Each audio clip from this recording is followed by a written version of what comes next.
Vampires, aliens, demons, oh my. Ex-boyfriends, crazy family, God, I might die. I'm Hope Acosta. Welcome back to Even Otter Podcast.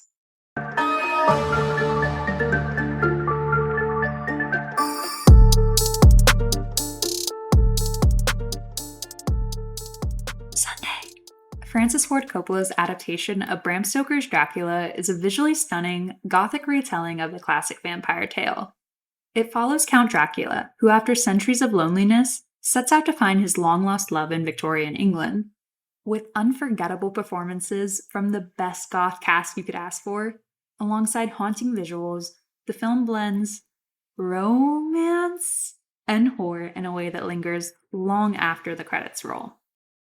I had never seen this movie, and I thought I knew bits and pieces of Bram Stoker's Dracula. I haven't read it, so that was a bold assumption, but now I think I'm really wrong about that. This movie is a fever dream, a gorgeous one at that. Everything about the production design is so moody, and everything feels super intentional. Was I super confused throughout the whole thing? Yeah, but I think that's part of the fun. I spent like the first 20 minutes of this movie looking back and forth between the cast list on IMDb and the older portrayal of Dracula on screen, trying to figure out who the heck was playing old Dracula. Finally, I gave up. I Googled it. My eyes, as a result, were glued to old Dracula's face, trying to pick out any remnant of Gary Oldman's. I was gobsmacked. Job well done there. Winona Ryder, Carrie Elwes, and Anthony Hopkins all give these big dramatic performances that have been criticized as too over the top, but I think it works for the tone of this film, especially in Carrie Elwes' case. He lets his classical training shine, and I absolutely adore it. Also, I did some digging, and I found out that absolutely no CGI or digital visual effects were used for this movie. Coppola is actually noted for having fired his entire visual effects team when they said it couldn't be done without digital. Instead, him and his 24-year-old son at the time brought it all together through practical effects and classic filming technique. What comes together is super impressive and really gives it that original monster movie feel. It's not exactly my cup of tea, but I definitely know there are others that would, I don't want to exaggerate, but die for this movie. Dracula gets 7.5 blood bags out of 10. Monday. This next one isn't the most Halloween-y of movies, but it definitely features one of the scariest monsters to appear on screen in years. Jordan Peele's Nope follows siblings OJ and Emerald as they run a struggling family ranch in California. When strange phenomena begin appearing in the skies, they set out to capture evidence of the unidentified object and uncover something far more terrifying than they imagined. Blending horror, sci-fi, and social commentary, Nope explores the danger of spectacle and our obsession with the unknown. It's no surprise that Jordan Peele's third film is a hit, but I remember the mixed reviews when Nope first came out.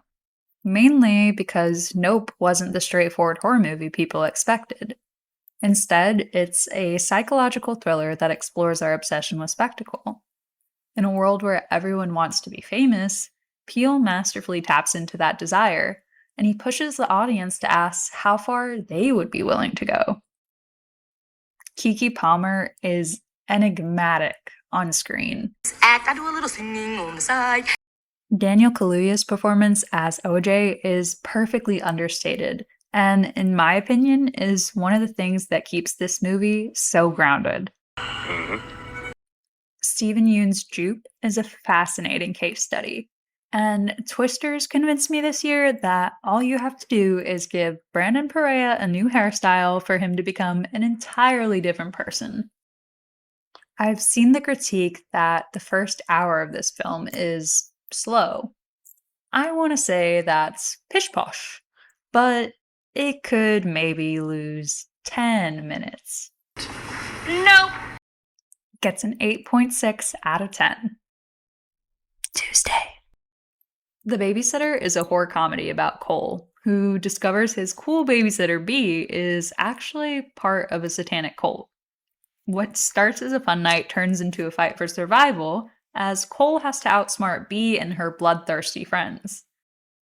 With a mix of humor, over the top gore, and campy horror, this film is a perfect popcorn watch. All right, tomorrow night, you, me, party. She's back! And way more into the evil sacrifice thing. Samara Weaving kills in yet another horror comedy. Speaking of, breaking news! Ready or Not 2 has officially gotten the green light with both Samara Weaving and Radio Silence. Eek! Back to you in the studio, Hope. Thanks, Hope. Right, The Babysitter. This time, Weaving stars alongside a younger Judah Lewis, who absolutely nails this role. This is a campy film full of the-moment dialogue, and I think without as earnest as an actor as Judah Lewis, it could have made this movie fall flat. I rewatch this movie every year for Halloween. I, though slowly being priced out of all these streaming services, thankfully enjoy the convenience and consistency of Netflix. So there's a couple of their original films I love to keep on standby for the holidays. Are they perfect movies? No. But fun is cool too. The Babysitter gets 7 out of 10 sacrificial offerings. Wednesday. As soon as I started this movie, it took me right back to childhood. The theme is iconic. I still am mildly obsessed with the Addams Family, and as much as I enjoy the original TV show, the 91 and 93 films are what I think of the most when it comes to this creepy, kooky family. In this beloved adaptation of the classic TV show, the film shows the spooky, eccentric Addams Family as they try to uncover the truth about an imposter who claims to be Gomez's long-lost brother Fester. With plenty of dark humor, gothic charm, and quirky characters, it's a must-watch for those seeking a whimsical take on Halloween. The casting is everything in the Addams Family. Angelica Houston, a brilliant 10-year-old Christina Ricci, and the unforgettable Raul Julia, who brings so much joy to the screen. Christopher Lloyd as Uncle Fester is perfect, and together with Julia, they make one of my favorite brother duos. This movie is super silly and clever, and its inventive adaptation of the source material shines. Through the characterization of the family and their interactions with the outside world, you're left feeling like the Addams, just a little misunderstood and part of the family. Thursday. This movie is scary. In The Invisible Man, Cecilia tries to rebuild her life after escaping an abusive relationship with a wealthy scientist. When her ex supposedly dies, strange and terrifying occurrences suggest that he may still be alive. Only now, he's invisible. This modern psychological thriller ramps up the tension as Cecilia tries to convince others of her invisible stalker, all while questioning her own sanity. This movie has so much tension. From the very first scene, they do so much with so little. That must have been the North Star director Lee Manel had in mind, because that intention echoes throughout the entirety of this film. Never did I think I would be scared of quote-unquote nothing for so long. Is so good at capturing the desperation of her character's situation, and as an audience member, you just feel for her the whole time. How is no one else seeing this crazy shit? There's very few hiccups for me, and overall, I really like its execution of the story. Blending the classic tale with a haunting reality that many are victim to make this one of the best thrillers of the decade. The Invisible Man gets a 9.6 out of 10. Friday. The first Omen explores the ominous events that led to the birth of Damien, the Antichrist. Set before the original Omen film, it delves into the dark forces at play, uncovering the disturbing origins of the child destined to bring about global destruction. This prequel builds on the unsettling lore of the Omen series, and expands on the story of Damien's rise. Tywin Lannister being immediately smited and killed at the beginning of this movie, is exactly what the world needed in 2024. We're still not over it. The North remembers! I waited months after the first Omen came out to finally see it. I'm not super into religious horror movies. You know, nuns can be scary, priests are often creepy. But what makes me the most uncomfortable during these movies is there's almost always an overt sexualization of one or more characters, often the victims, that is just gut-wrenching. I think this repetitive factor in movies like this is a wonderful critique of the abuse of authority and power within the church, especially within the Western world, but oof, is it hard to watch sometimes? And that is quite literally the critique of the church being made in the first Omen. You create something to fear. There's such a feeling of dread, terror, and true hopelessness throughout this entire film. The score in this movie includes some eerie ass shit that I need to add to my Halloween playlist immediately. Ralph Ineson gives a great portrayal of Father Brennan. Nell Tigerfree gives an incredible performance. The way her body performs during the possession scene truly invokes terror.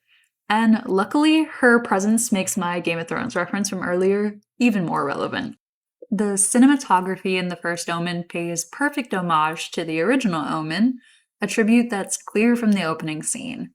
While some might dismiss this as a cash grab or an attempt to milk an established IP, I believe it's a well-executed prequel that fits seamlessly into the franchise. Fair warning, it's raw, so be prepared. The first Omen gets 9 demon children out of 10. Saturday. In this intense remake of Romero's classic, Dawn of the Dead follows a group of survivors who seek refuge in a shopping mall after a viral outbreak that turns much of the population into zombies. Based action, relentless tension, and a grim view of humanity's survival, it's a thrilling take on the zombie apocalypse. The directing of Zack Snyder and co-writing of James Gunn in 2004 is a pretty great recipe for a solid zombie movie.